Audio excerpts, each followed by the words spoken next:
il modo di tenere il microfono al secco all'uomo, perché non sono sicuro di poterlo usare.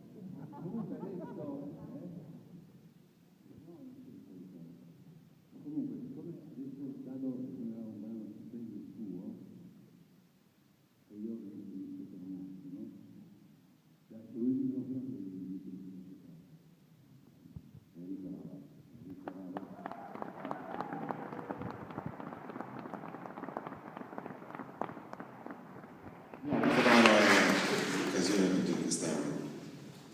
questa serata. È un brano che ho scritto un po' di tempo fa, in una giornata molto tranquilla. È un brano che stavo giocando con delle armonie, questo brano dei Beatles che si intitola Yesterday.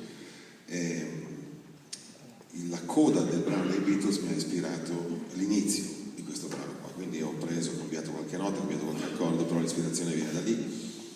Era una giornata piovosa, però molto tranquilla, molto calma. Ho scritto questo brano e non l'ho intitolato subito. Il giorno dopo poi ho detto cosa ho scritto, adesso devo mettere un titolo, e l'ho chiamato Quiet Yesterday, appunto perché era riferito al brano dei Beatles, perché era riferito a ieri, e perché era una giornata molto tranquilla. Questo brano è dedicato alla pace, è dedicato all'amore. Siamo sotto Natale, ma dovrebbe sempre essere uno dei nostri primi principi, quello di sentire la pace dentro di noi e soprattutto alla solidarietà che possiamo provare